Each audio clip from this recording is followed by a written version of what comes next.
Russia continues to attack the whole Ukrainian territory with bombs and rockets. That's why I had to record this video just between air alarms.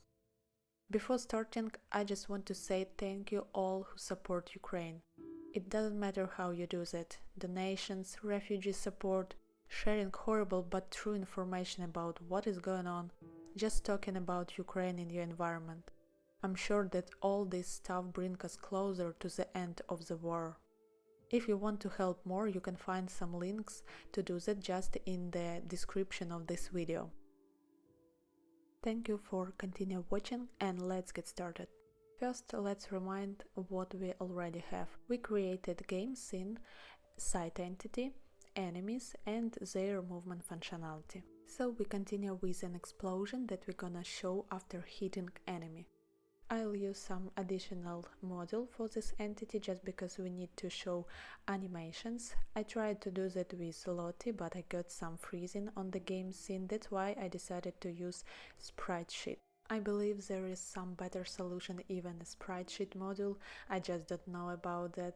So if you worked with it before, it would be nice if you share your thoughts or experience just in comments below this video.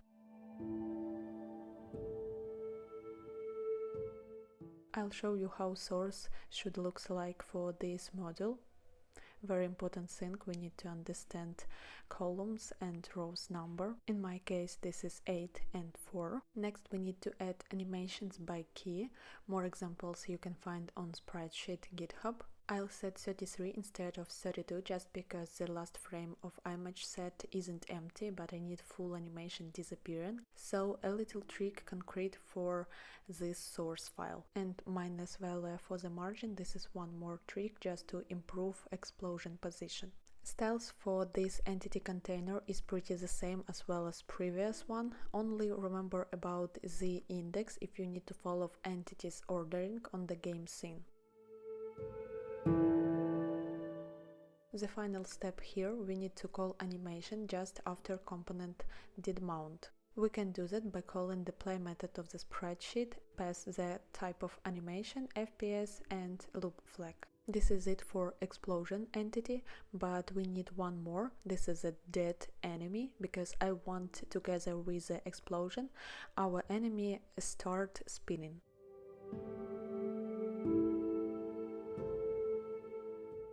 We will use the same source for this entity, I mean same source like for the enemy, but also we add some scale and spin animation. Animations will be very simple, that's why we don't need to use some additional libraries, and we can do that just using animated from React Native.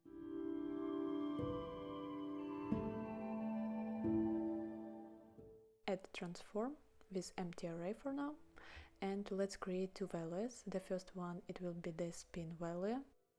The second one, it will be our scale value. We run spin and scale animations immediately after the component did mount and in parallel. Spin we need to run in loop and scale only once.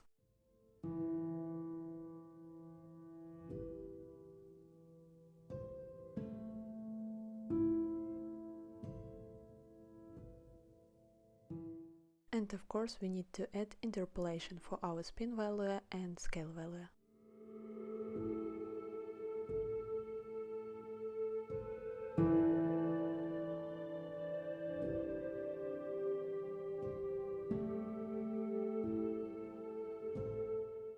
Let's go back to our transform and put spin and scale values. The last thing before start using new entities, this is adding them to the index file just to have more clean imports. Now we need to go to the enemy system, import our new entities and create the function add explosion. This function only about adding entities on the game scene, and I splitted that from the enemy system just because we need to do the same stuff in a few places. Since we need to have a unique key for every entity, we use this key with two parts, prefix to understand the category of entity. Also, we need to see this explosion just above the enemy, that's why we use the same position.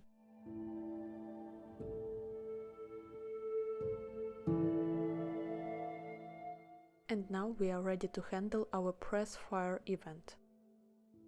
After tap on the screen, we need to understand do we have any collision between site, entity and our enemies.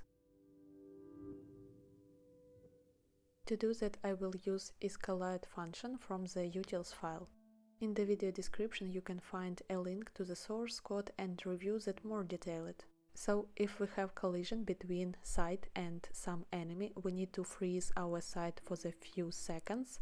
We need to do that with the ready flag false, and also we need to add explosion. Also we need to delete our enemy by key and delete explosion entity and that entity, but do that with the timeout just to see animation.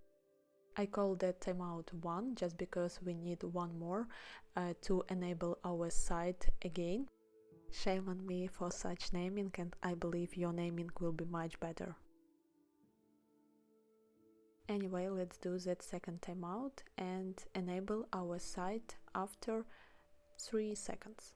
It looks like weapon reloading or something like that.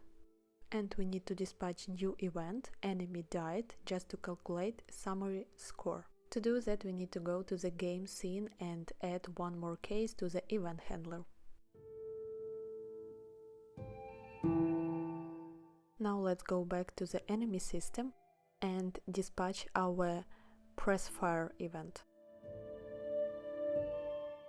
I want that user can tap everywhere on the screen without any special button for that. To do that we need to check type of touches, in our case it should be press, and also we need to be sure that our weapon are ready. And now let's check how it works. Okay, start game, looking for the enemy, and tap on the screen. Oh, sorry, one more time. And tap on the screen, yay! And one more time, waiting for loading. Okay, it works. And the last thing that I want to add, this is the obstacles in the bottom of the game scene. As usual, we start from the entity. Nothing special, just image and container with the width, height and position. So let's just do that.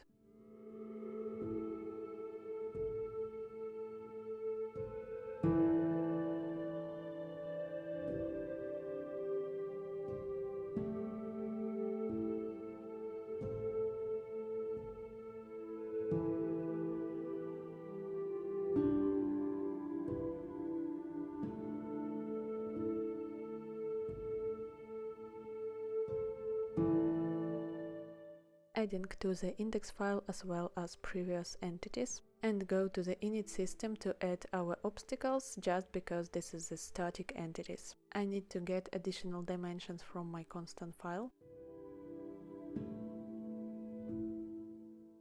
Now we can start our calculations, and first that we need to understand how many obstacles we can place on the game scene. Also I want to have some space between obstacles. Not too big, just to be sure the space less than obstacle width.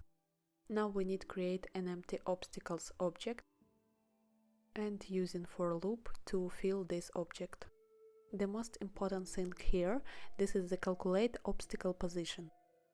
For the left position we need to include the obstacle width and space on two sides. For the top position we need to do some shift through one element to have some chess layout effect.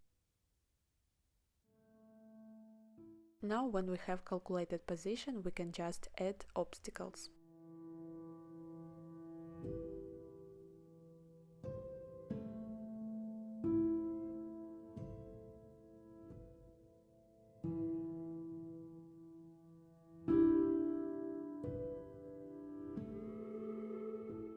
And final step, we need to add our obstacles to the return object. Let's see how it looks like. Oh, great! Now we have our obstacles just in the bottom of the game scene. enemies don't react on them, let's fix it. To do that, we need to go to the enemy system and continue from entities for loop. First, we need to get all obstacles keys.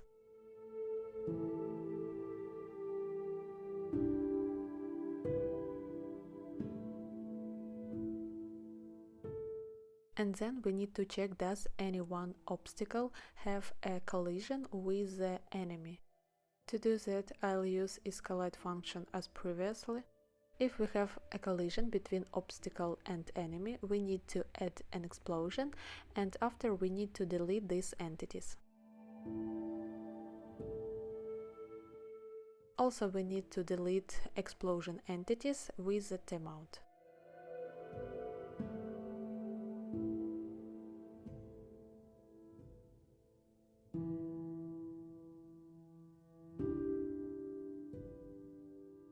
And after, dispatch enemy died event. Now go to the app and check how it works. We need to wait for collision between enemy and obstacle, and now, okay, and it works too.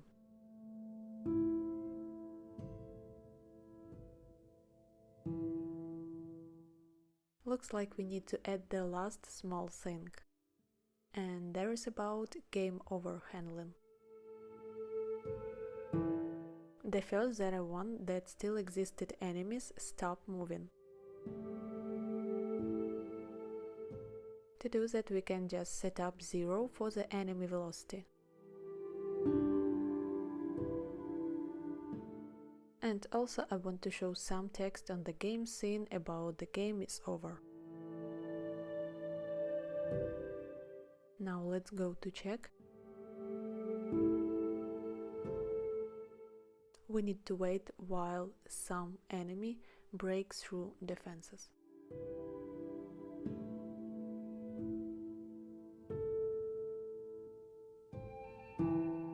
Okay, I see some movement after game over. Looks like I forgot to set break.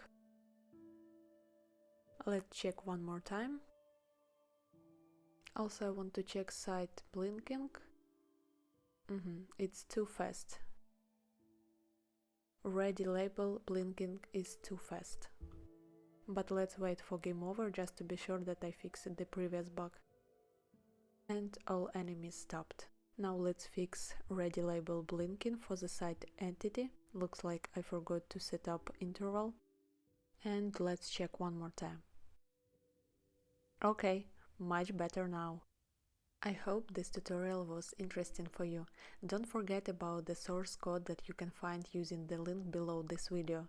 Thank you for watching and see you in the next videos.